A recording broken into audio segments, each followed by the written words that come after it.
Hi everyone, it's me, Linda B, and welcome back. So today I'm going to do a reaction video to Carol Swain.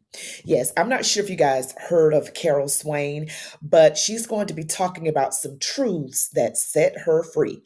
So, just to give you a little bit of information about her, she is an American political scientist and a legal scholar who is a retired professor of political science and law at Vanderbilt University.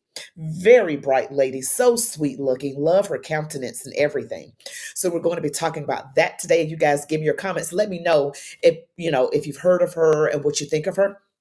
Before we get into that, I need you guys to go ahead and hit that like button, comment, share, and subscribe to my channel.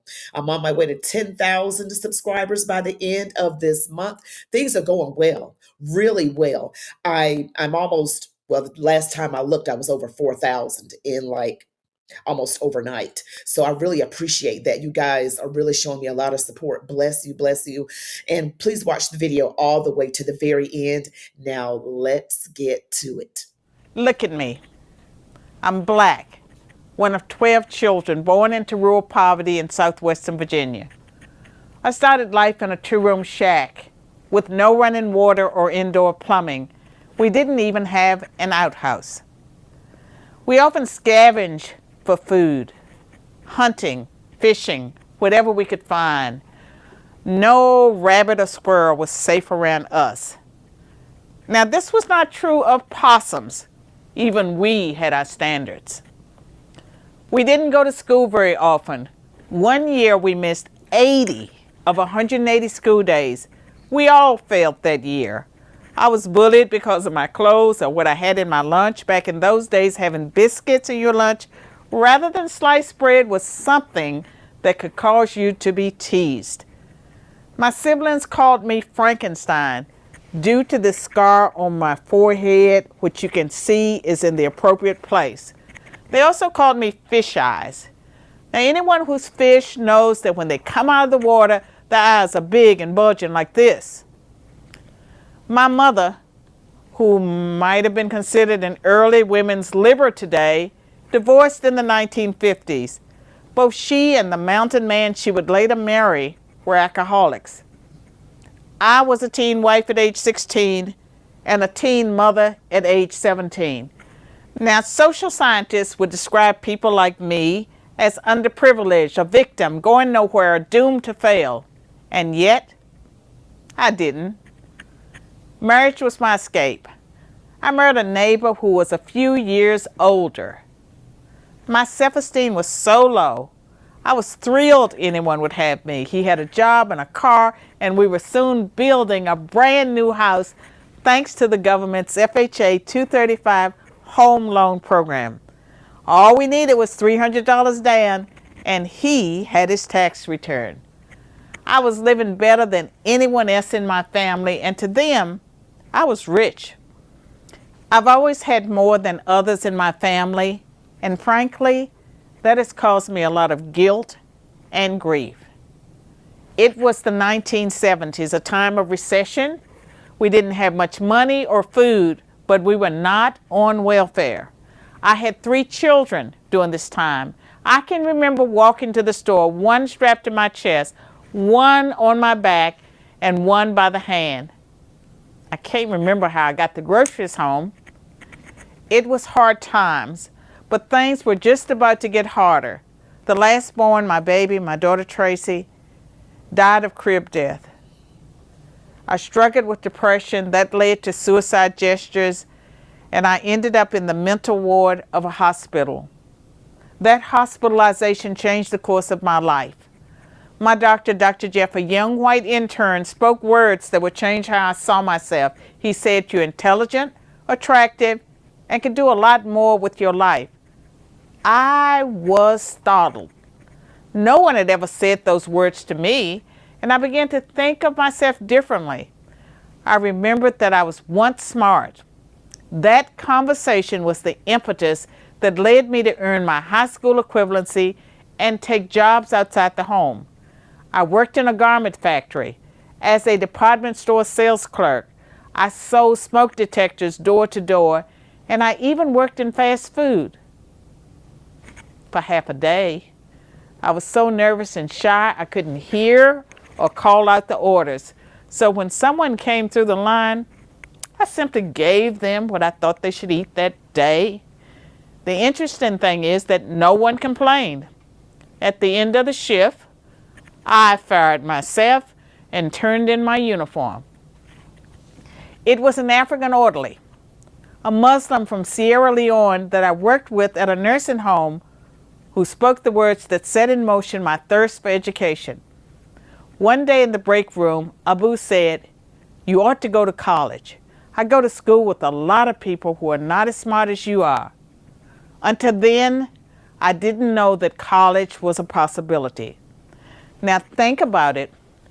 God used two different men of two different races and religions and backgrounds to speak words of life into me that would set the stage for who I am today.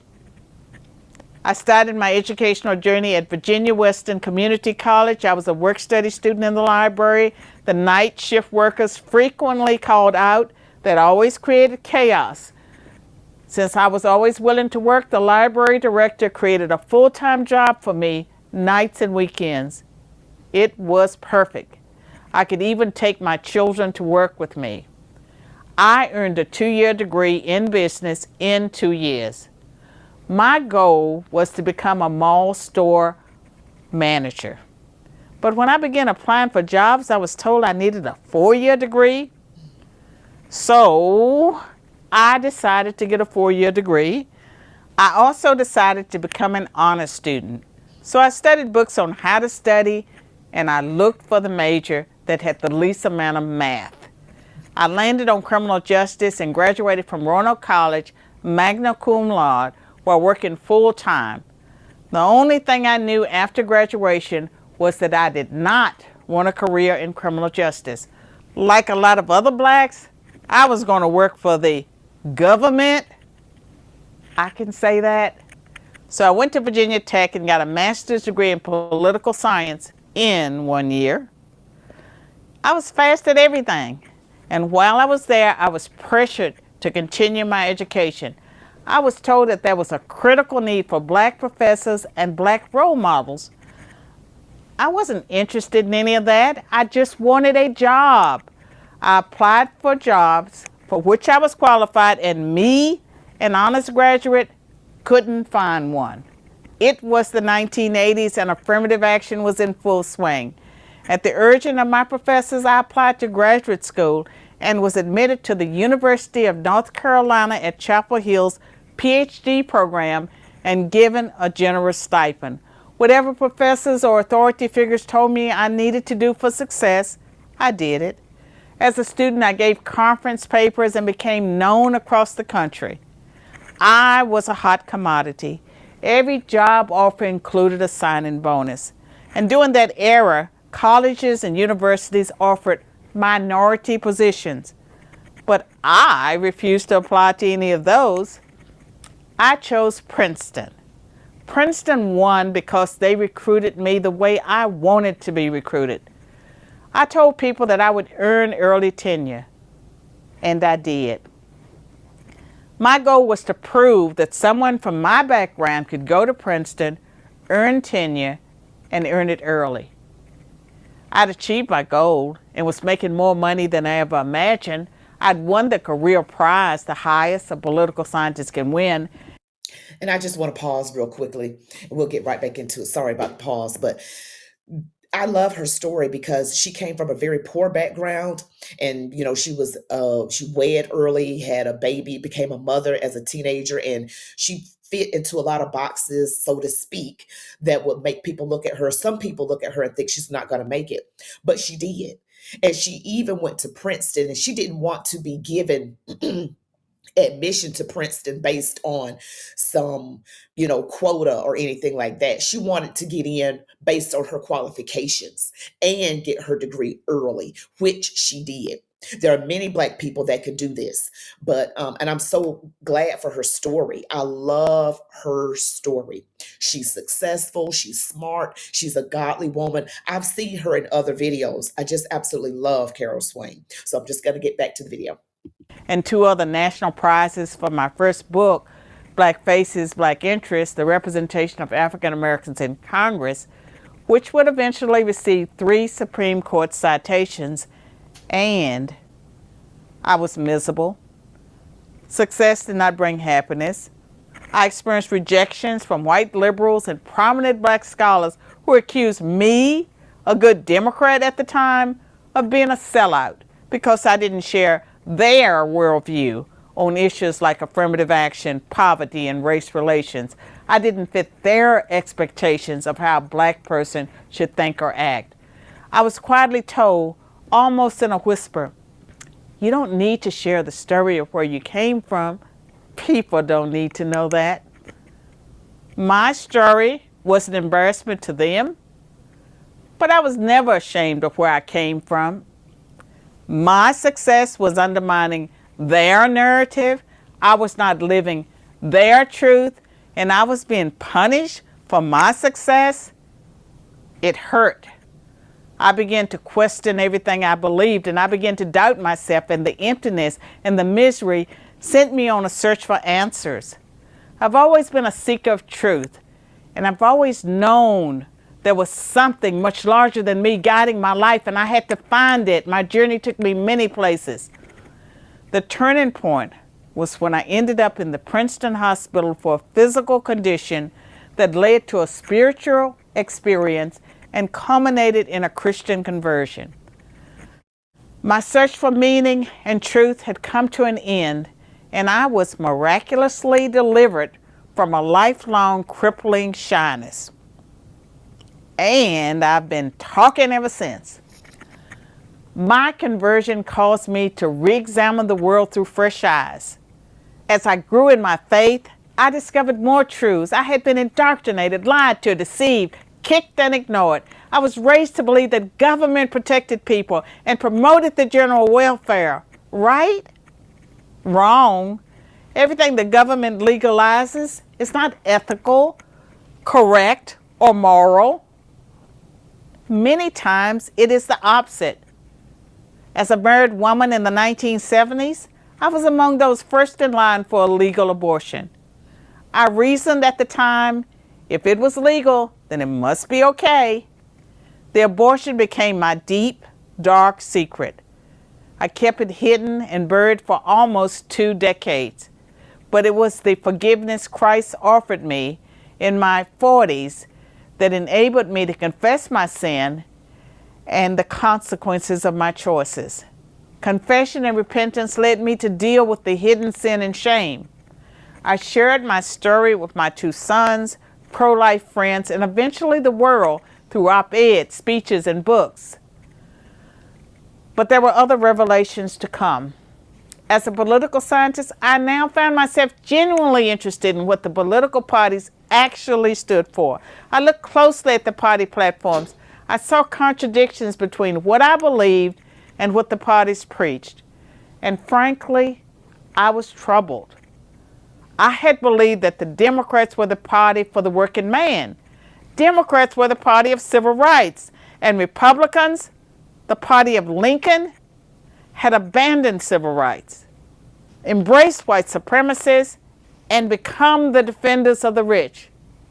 Everyone knew that, right? Wrong. The Democrats were telling me that I was a victim. I needed the government to take care of me. They had all the answers for people like me. Free housing, free health care, free education, free daycare, free transportation, free. Everything for free. No responsibility. Hakuna Matata. No worries for the rest of your life. Hakuna Matata. But I wanted more. So I left the Democratic Party and I became an independent. The problem for me as an independent was that I straddled the middle, which reminds me of a story about an old Texan who said, the only thing that's in the middle of the road are dead armadillos and yellow stripes. So I revisited the party platforms again. This time I began to look more closely at the Republicans. I discovered that many of the things I thought or taught as a professor were lies. I learned that the Republican Party was actually closest to my beliefs about liberty, equality, individualism, free enterprise, free speech, and adherence to the Constitution. Their focus on God, country, and family appealed to me, as did their emphasis on traditional values. That is what enabled me to attain the American dream. So once again, I changed parties. I became a Republican. When I was with them, I was embraced and welcomed. I was never treated as a victim. I never encountered racism. The people that I met cheered and celebrated my success because my story is an American story. Academia was changing, as was I. Academia was no longer a marketplace for ideas. It was now hostile to new ideas and free speech. Critical race theory was metastasizing like a cancer and infecting every department of the university, and it would eventually pollute K through 12 education. There were demands for safe spaces, trigger warnings, personal pronouns, separate graduations and separate course sections, speech codes, and political correctness. And social justice warriors were on the search for microaggressions, perceived insults, or threats to complain about. After 28 years, I made the difficult decision to leave academia and step out into the unknown. I walked away from my hard-won tenure and stepped into a new classroom. Today, my classroom is the world. Today, I use my knowledge and life experiences to give hope to the hopeless, strategy for the warriors, and encouragement to the weary. What motivates me today is to see other people achieve success. So, my dear friends, welcome to my new classroom. Class is now in session, and here is today's lesson. Many of the things that we've been taught or told to believe are false. What largely determines our success or how far we go is determined by what we believe about the world. Positive change cannot happen if we believe the world is stacked against us and that the ability to change our lives or our world is beyond our control. We each have our own story, our own journey, our own path, and our own destiny. Opportunities abound. We can take advantage of them, waste them, or allow others to keep us from seeing them. Our attitudes and what we believe about the world and the possibilities in it will either free us or hold us in bondage. It's our choice. I chose truth, truth that led me to freedom. The truth is out there for you to know. You can find truth. You can know truth, and it is truth that will set you free. Class dismissed. Excellent. Excellent, guys. Ah, that was Carol Swain. I heard about her some time ago, and I just wanted to just do a reaction. I loved what she said and what she stands for. And the thing about the Democratic Party or the left is that they want you to look at yourself as a victim. You can't do this because you're black and the world is against you and you can only get so far. You're a victim. And they want your mind to stay on past injustices like Jim Crow and slavery and demand reparations.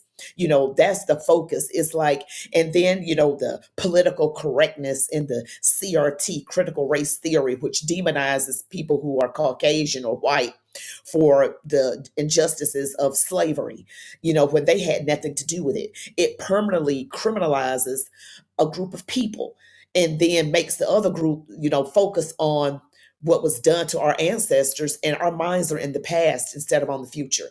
Everything about the left and the Democratic Party holds you back. It keeps you in bondage, and it also makes you angry. I look at people on the left, and for the most part, not all the time, Definitely not all the time, but for the most part, they're very emotional and angry, and leave some of you leave awful comments in my comment section. I'm just gonna remove you or hide you from my channel anyway. So it's no point in leaving a nasty comment. It's just no point in doing it. But I noticed that about the left and the right. People feel more free. It's based on your merit, not some quota, and you feel good about your accomplishments. You don't feel like somebody gave you anything or felt bad for you, because the more you give people, the more they stay back. I know some people that I'm not going to name their names, but I think of them right now, and they've been in this impoverished situation for at least about a decade, and single parents, and just haven't gone to school, had children too early. But try to go to college, we end up dropping out. I mean, it's like a vicious cycle, and receiving government assistance isn't the way, because it just keeps you back. And when you do try to go to school, a lot of those times the social program will drop your benefits, because they're looking at you like they don't want you to go to college. They don't want that. And you can't have the man in the home. They'll take away the welfare. People are being paid not to get married. And we know the statistics on one parent homes are not as good as two parent. I did watch a video of a friend of mine, A Righteous Perspective with Wise. You guys check him out. He's wonderful. He showed like a family, a one parent home, but it had a father. Now, the one parent homes that have fathers do better than the one parent homes that have just the mother. They do just about as good as the two parent home for some reason. It's just the one parent homes with the mothers that don't seem to do well. Statistically, you're going to have exceptions to the rule. I'm talking about the rule, not the exception. But what Carol Swain said was so true. She came from an impoverished background, determined to work, did not want to receive welfare, not demonizing people who had welfare or got on welfare. But the goal should be not to stay on it. If you get on it, don't stay on it. Try to rise above that. Um, I like the Republican Party for its traditional values. Traditional values, they don't promote LGBT or DEI or CRT. And if you read the paperwork on DEI, it's just another form of promoting LGBT, which we know is not what God would have us to do. And not demonizing those people, but God wants better for them. That's not the way He wants for them. And we just have to be honest and stop being politically correct and afraid to speak the truth. The truth shall make you free. The Republican Party is about God, family, and country, which is what I'm about.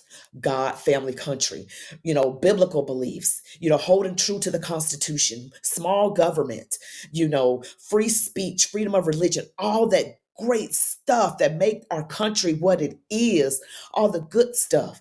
But all the stuff on the left, victimhood and defunding the police and transgenderism and everything. And if you say you're for traditional marriage between one man and one woman, you're demonized, you're canceled. Is everything on the left is bad. Not saying everything on the conservative side is right, but it's in comparison, it's a lot better. So you guys give me your thoughts on Carol Swain and what you think about her. I think she is an amazing person. Well, I'm going to go ahead and end the video now. You guys, please don't forget to like, comment, share, and subscribe to my channel. You all be blessed, and march on, warriors.